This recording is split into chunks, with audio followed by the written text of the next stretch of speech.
you're in the barn, you're in the field, in the most extreme of cases. It doesn't matter if it's wind, it's rain, it's sun, it's freezing, it's all of these things, and you have to be there no matter what.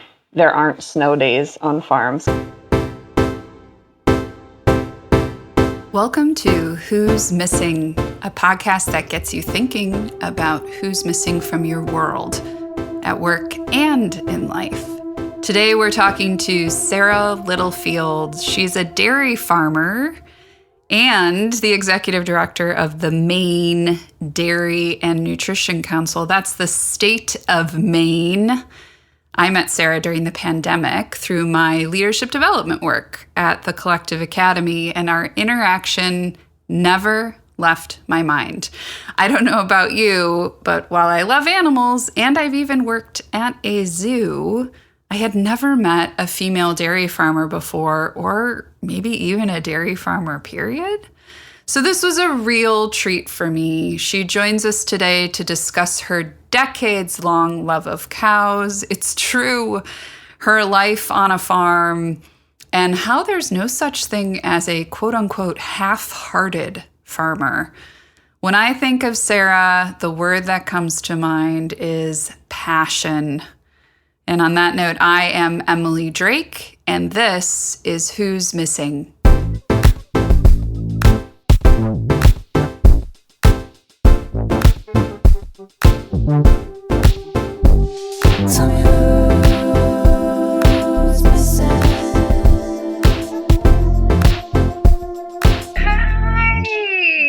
Hold on, I'm not recording yet. Oh, shit.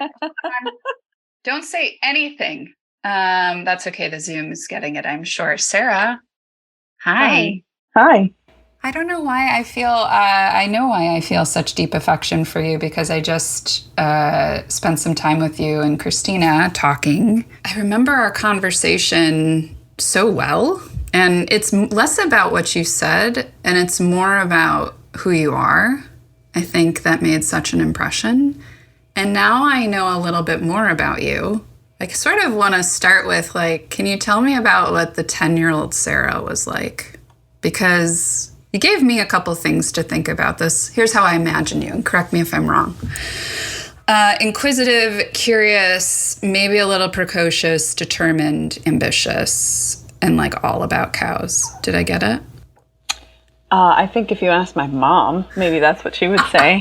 But I was super shy, still am most days, unless I know you. And fortunately for all of us in this podcast, we have gotten to know each other a little better, so I'm willing to have this conversation.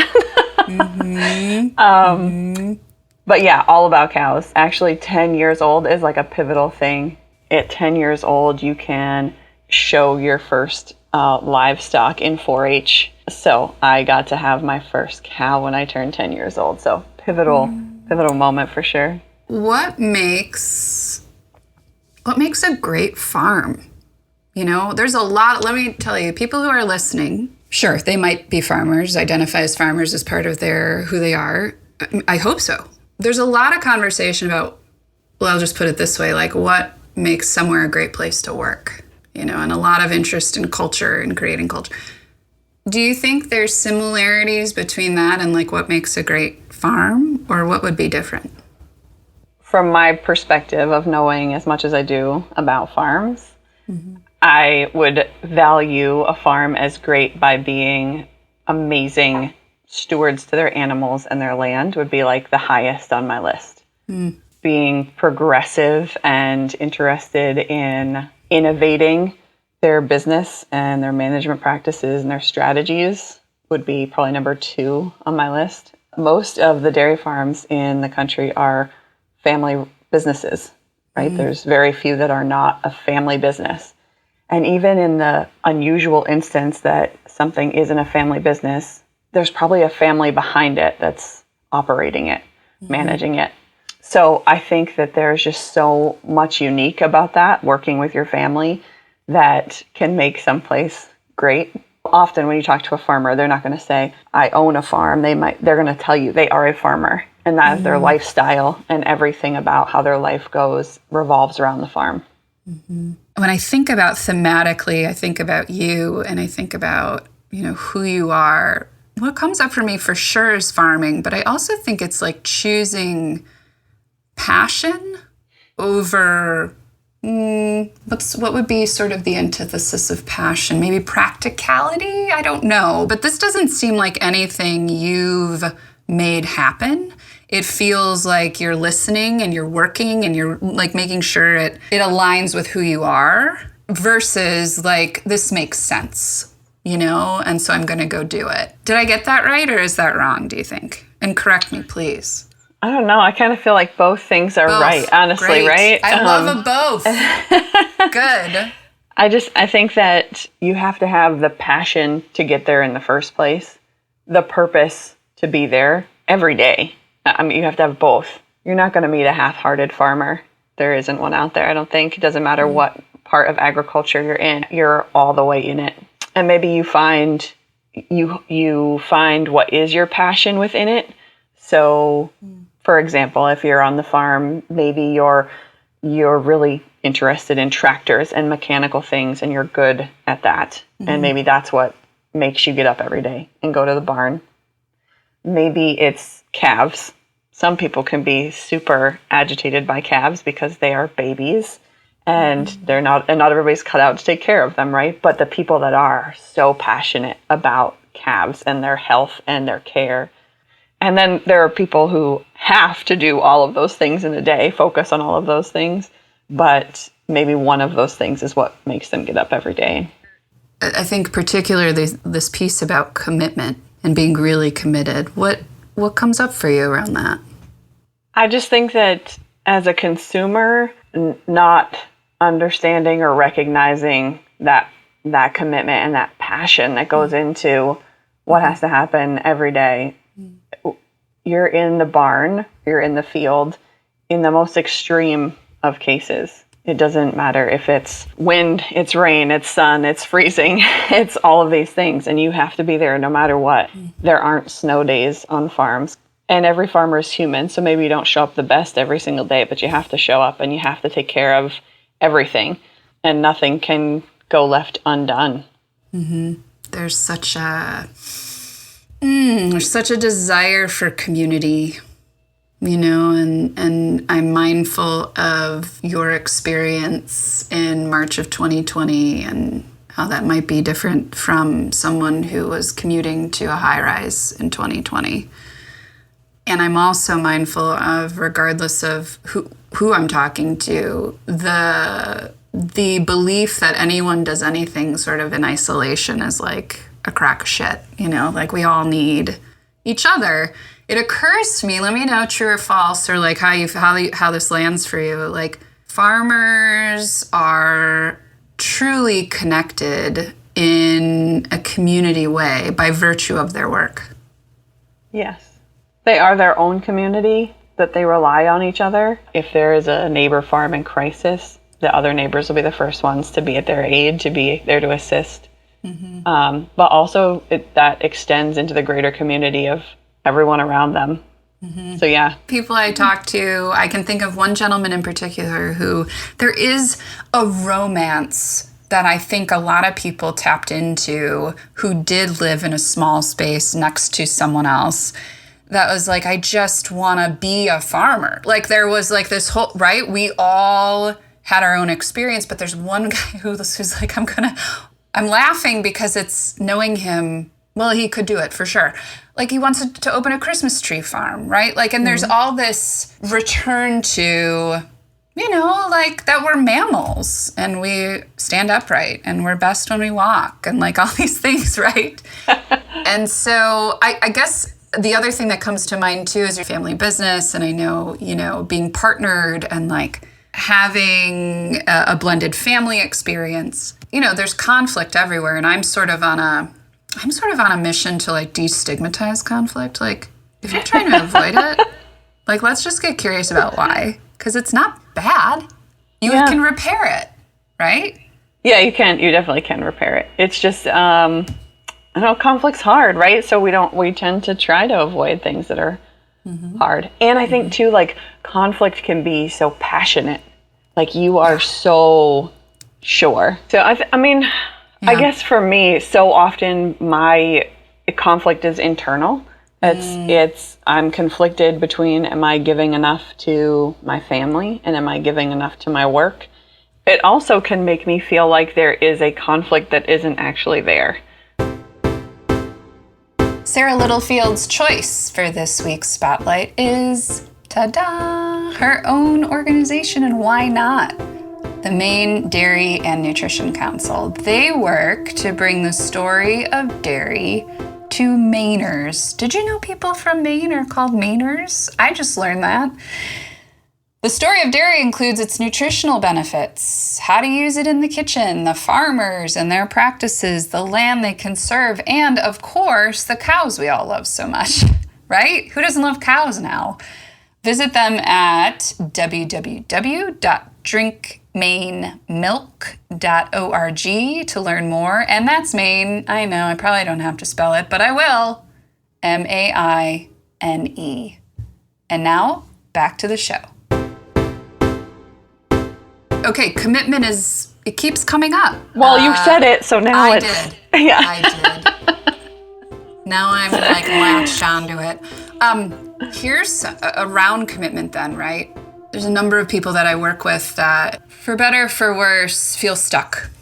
And I think we can all relate to that feeling of like, ugh, God, I'm trapped, I'm stuck. I have so many examples myself. And my experience talking to you is like, you've always wanted to do this.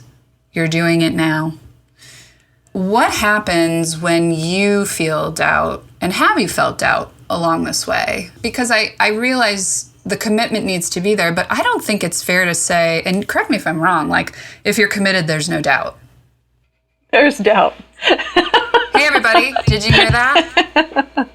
There is doubt. There's doubt in, am I this person? Am I just kind of faking my way through this? Some days I probably am. We all are, right? We all have those moments where we're like, I just got to get through this. And so you do your best to make it through something, even when you're uncomfortable and don't maybe know exactly how you're supposed to get to the other end. Mm-hmm. So doubt in my path and doubt in the process of getting to where I am today has been there for sure. Mm-hmm. What do you feel like you are confident in today? So here's what I'm there. Before I'll give you a second to think about that. I'm going to talk a little bit. Humble confidence is a skill. I don't know if it's learned or if you're born with it, but I think you can get better at it. That I find really attractive in leaders. And I think we conflate that with being, I don't know, braggadocious, cocky, just ill-advised, especially for women.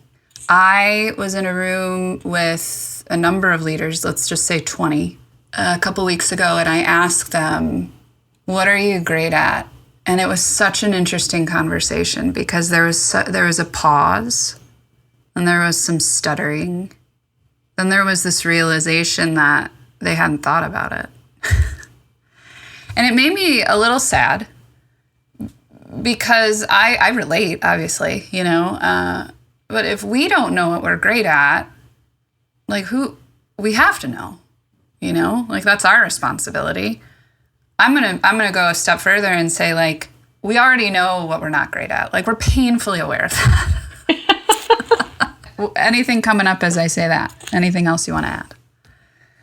Yeah, I'm confident in being here as part of the journey, and I'm confident in the way that I got here through having people who mentored me, like even back to 10-year-old Sarah who had too many questions, all the way through. Like I changing jobs is not easy, and it's not something that I ever looked forward to. That change. You can be excited about a new role, but saying goodbye to the old one is never easy. So every time I did that, I had to really be conscious of, was I learning something and was I bettering myself somehow? Mm-hmm. And so I'm confident in that I took that. The steps that I've taken along the path were intentional. Not always, but they led to intention. And then I'm confident in the best thing I can do now is to give back to the industry and to the people that mentored me. Yeah. So yeah, I think giving back is something that for me makes me more confident. Yeah. Amazing. So I know we're in our home, we're approaching our home stretch. I haven't even asked you a single question about yourself yet. Yeah. What the hell? When is this going to turn around? I was reading about you a little bit before we got on here, so I know a little bit. Was it something I wrote about myself, or was it?